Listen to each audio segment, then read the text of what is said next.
नमस्कार, मैं हूं आपके साथ सृष्टि शेखर और आप देख रहे हैं न्यूज़ 18 का डिजिटल प्लेटफॉर्म। क्या बिहार की राजनीति में एक नया अध्याय शुरू हो चुका है? क्या वर्षों से चली आ रही बीजेपी बनाम आरजेडी की लड़ाई के बीच अब तीसरा विकल्प मजबूती से खड़ा हो गया है? और क्या बांकीपुर उपचुनाव का नतीजा सिर्फ एक सीट की जीत नहीं बल्कि 2028 की राजनीति की दिशा तय करने वाले संकेत है? अब बांकीपुर उपचुनाव के नतीजे ने बिहार की राजनीति में हलचल मचा दी है। जनसुराज के संस्थापक प्रशांत किशोर ने ऐसी जीत दर्ज की जिसने बीजेपी, आरजेडी और बाकी राजनीतिक दलों को अपनी रणनीति पर दोबारा सोचने के लिए मजबूर कर दिया। इस वीडियो में हम समझेंगे कि आखिर इस जीत के राजनीतिक मायने क्या हैं, किन से सबसे ज्यादा नुकसान हुआ है और आने वाले दिनों में बिहार की राजनीति किस दिशा में जा सकती है। तो बांकीपुर में क्या हुआ, सबसे पहले उस पर बात करते हैं। तो देखिए, सबसे पहले अगर बात करें नतीजों की, तो 31 राउंड की मतगणना के बाद जनसुराज के उम्मीदवार प्रशांत किशोर को 63,946 वोट मिले।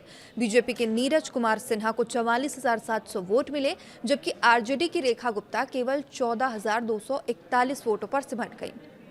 यानी प्रशांत किशोर ने बीजेपी को 19,000 से ज्यादा वोटों से हराया और आरजेडी को लगभग 50,000 वोटों से पीछे छोड़ दिया। ये सिर्फ एक चुनावी जीत नहीं बल्कि बिहार की राजनीति में बदलते समीकरणों का बड़ा संकेत भी माना जा रहा है। तो जातीय राजनीति को चुनौती दी गई है। बिहार की राजनीति लंबे समय से जातीय समीकरणों के इर्द गिर्द घूमती रही है और चुनाव में जाति गोलबंदी सबसे बड़ा फैक्टर बिहार में मानी जाती रही। लेकिन बांकीपुर का नतीजा कुछ अलग कहानी बताता है। जब प्रशांत किशोर मैदान में उतरे तब उनके पास कोई मजबूत स्थानीय संगठन नहीं था। न उनके पास वर्षों से चुनाव लड़ने वाले नेता थे, न ही कोई पारंपरिक वोट बैंक था। इसके बावजूद उन्होंने अलग अलग जातियों और समुदायों के मतदाताओं का समर्थन हासिल किया। इसका मतलब ये निकाला जा रहा है कि बिहार में अब एक वर्ग ऐसा भी तैयार हो रहा है जो पारंपरिक जातीय राजनीति से आगे बढ़कर नए विकल्प को मौका देना चाहता है। अगर ये ट्रेंड आगे भी जारी रहा तो आने वाले चुनावों में बिहार की राजनीति का पूरा समीकरण बदल भी सकता है। 2025 की हार से 2026 की जीत तक अगर बात करें, सबसे दिलचस्प बात यही है कि विधानसभा चुनाव में जनसुराज का प्रदर्शन बेहद कमजोर रहा था। पार्टी ने 200 से ज्यादा सीटों पर उम्मीदवार उतारे थे, लेकिन केवल 2 उम्मीदवार ही अपनी जमानत बचा सके थे। कुल मिलाकर लगभग 17 लाख वोट मिले, लेकिन राजनीतिक विश्लेषकों ने इसे बड़ी सफलता नहीं माना। उस समय कई लोगों ने कहा था कि प्रशांत किशोर ने खुद चुनाव नहीं लड़कर रणनीतिक गलती की। अब बांकीपुर में खुद मैदान में उतरकर उन्होंने न सिर्फ जीत दर्ज की बल्कि ये भी दिखा दिया कि उनका व्यक्तिगत राजनीतिक प्रभाव पार्टी से कहीं ज्यादा मजबूत है।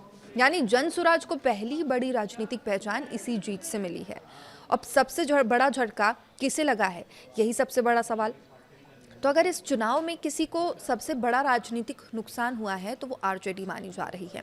आरजेडी लंबे समय से खुद को बिहार का सबसे बड़ा विपक्षी दल बताती है, लेकिन बांकीपुर में तीसरे नंबर पर पहुंच जाना कई बड़े सवाल खड़े करता है। क्या विपक्ष की राजनीति में अब प्रशांत किशोर नई जगह बना लेंगे? क्या युवा और शहरी वोटर अब आरजेडी से दूरी बना रहे हैं? ये सवाल इसलिए और इनके जवाब आने वाले चुनावों में ही मिलेंगे। हालांकि ये भी सच है कि आरजेडी का पारंपरिक मुस्लिम यादव वोट बैंक अभी भी उसके साथ मजबूती से जुड़ा माना जाता है। इसलिए सिर्फ इस उपचुनाव के आधार पर यह कहना जल्दबाजी होगी कि आरजेडी की राजनीतिक जमीन खत्म हो रही है। लेकिन इसमें बीजेपी को भी एक बड़ा संदेश मिला है, और वो संदेश क्या है? बांकीपुर को बीजेपी का मजबूत गढ़ माना जाता रहा है। ऐसे में यहाँ हारना पार्टी के लिए निश्चित रूप से चिंता का विषय होगा। खास बात यह है, बीजेपी उम्मीदवार को गठबंधन और संगठन दोनों का पूरा समर्थन मिला था। इसके बावजूद पार्टी ये सीट नहीं बचा सकी, और इसका मतलब ये नहीं है कि बीजेपी कमजोर हो गई, लेकिन इतना जरूर है कि अगर विपक्ष सही रणनीति और मजबूत उम्मीदवार के साथ मैदान में उतरता तो मुकाबला पहले से कहीं ज्यादा कठिन हो सकता था। तो क्या विपक्ष की एकजुटता से खेल बदल सकता है? इस चुनाव के बाद एक और चर्चा तेज हो गई है। अगर जनसुराज और आरजेडी के वोट जोड़ दिए जाएं तो उनका आंकड़ा बीजेपी से काफी आगे निकल जाएगा, और यानी विपक्ष अगर एक मंच पर आ जाए तो कई सीटों पर मुकाबला पूरी तरह बदल सकता है। हालांकि भारतीय राजनीति में सिर्फ वोट जोड़ देने से जीत तय नहीं होती। गठबंधन की राजनीति में उम्मीदवार चयन, कार्यकर्ताओं का तालमेल, स्थानीय समीकरण और वोट ट्रांसफर सबसे बड़ी चुनौती है। इसलिए ये कहना कि विपक्ष का गठबंधन हर सीट जीत जाएगा, राजनीतिक रूप से ये सही निष्कर्ष नहीं होता। लेकिन इतना जरूर कहा जा सकता है कि विपक्ष की एकजुटता बीजेपी के लिए मुकाबले को कठिन बना सकती है। तो क्या प्रशांत किशोर बिहार के विपक्षी चेहरे बनेंगे? ये सबसे बड़ा सवाल है। अब प्रशांत किशोर पिछले साल कई सालों से बिहार में वैकल्पिक राजनीति की बात करते आए हैं। उन्होंने खुद को ना बीजेपी के साथ जोड़ा है, ना कभी आरजेडी के साथ जोड़ा है। उनकी कोशिश यही रही है कि जनता को तीसरा विकल्प दिया जाए। बांकीपुर की जीत ने इस दावे को पहली बार मजबूत आधार दे दिया। अब उनके सामने असली चुनौती ये होगी कि क्या वे इस सफलता को सिर्फ एक सीट पर सीमित रखते हैं या पूरे बिहार में संगठन खड़ा कर पाते हैं। क्योंकि भारतीय राजनीति में एक चुनाव जीतना आसान हो सकता है, लेकिन लगातार चुनाव जीतने के लिए मजबूत संगठन, संसाधन और जमीनी कार्यकर्ता सबसे जरूरी होते हैं। और जनसुराज में के कार्यकर्ताओं में नई ऊर्जा, 2025 के हार के बाद जनसुराज के कार्यकर्ताओं में निराशा साफ देखी जा सकती थी। कई नेताओं की सक्रियता भी कम हो गई थी और ऐसे में प्रशांत किशोर की ये जीत पार्टी के लिए मनोबल बढ़ाने वाली साबित हो सकती है। अब कार्यकर्ताओं को ये विश्वास मिलेगा कि पार्टी सिर्फ चर्चा तक सीमित नहीं है, बल्कि चुनाव जीत भी सकती है और यही आत्मविश्वास भविष्य की राजनीति में जनसुराज के लिए सबसे बड़ी पूंजी बन सकता है। तो देखिए, निष्कर्ष की बात करें तो बांकीपुर उपचुनाव का नतीजा सिर्फ एक विधानसभा सीट का परिणाम नहीं है, इनके कई बड़े राजनीतिक संदेश हैं। पहला, बिहार में तीसरे विकल्प की राजनीति अब पूरी तरह खारिज नहीं की जा सकती। दूसरा, जातीय राजनीति के बीच विकास और वैकल्पिक नेतृत्व की चर्चा भी जगह बना रही है। तीसरा, बीजेपी और आरजेडी दोनों को अपनी रणनीति पर नए सिरे से विचार करना होगा।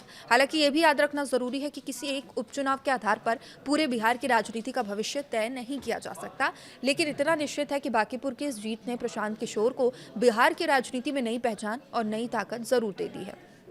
अब सबकी नज़र इस बात पर होगी कि क्या ये जीत सिर्फ राजनीतिक चमक है या फिर बिहार में नए बदलाव की शुरुआत है। अगर ऐसा हुआ तो आने वाले विधानसभा चुनाव सिर्फ बीजेपी बनाम आरजेडी की लड़ाई नहीं होंगे, बल्कि बिहार की राजनीति में तीसरे विकल्प की सबसे बड़ी परीक्षा भी साबित हो सकती है। अपडेट्स के लिए देखते रहिए न्यूज़ 18। नमस्कार। अब बांकीपुर उपचुनाव के नतीजे ने बिहार की राजनीति में हलचल मचा दी है। जनसुराज के संस्थापक प्रशांत किशोर ने ऐसी जीत दर्ज की जिसने बीजेपी, आरजेडी और बाकी राजनीतिक दलों को अपनी रणनीति पर दोबारा सोचने के लिए मजबूर कर दिया। इस वीडियो में हम समझेंगे कि आखिर इस जीत के राजनीतिक मायने क्या हैं, किन से सबसे ज्यादा नुकसान हुआ है और आने वाले दिनों में बिहार की राजनीति किस दिशा में जा सकती है। तो बांकीपुर में क्या हुआ, सबसे पहले उस पर बात करते हैं। तो देखिए, सबसे पहले अगर बात करें नतीजों की, तो 31 राउंड की मतगणना के बाद जनसुराज के उम्मीदवार प्रशांत किशोर को 63,946 वोट मिले। बीजेपी के नीरज कुमार सिन्हा को 44,700 वोट मिले, जबकि आरजेडी की रेखा गुप्ता केवल 14,241 वोटों पर सिमट गई। यानी प्रशांत किशोर ने बीजेपी को 19,000 से ज्यादा वोटों से हराया और आरजेडी को लगभग 50,000 वोटों से पीछे छोड़ दिया। ये सिर्फ एक चुनावी जीत नहीं, बल्कि बिहार की राजनीति में बदलते समीकरणों का बड़ा संकेत भी माना जा रहा है। तो जातीय राजनीति को चुनौती दी गई है। बिहार की राजनीति लंबे समय से जातीय समीकरणों के इर्द गिर्द घूमती रही है और चुनाव में जातीय गोलबंदी सबसे बड़ा फैक्टर बिहार में मानी जाती रही। लेकिन बांकीपुर का नतीजा कुछ अलग कहानी बताता है। जब प्रशांत किशोर मैदान में उतरे तब उनके पास कोई मजबूत स्थानीय संगठन नहीं था।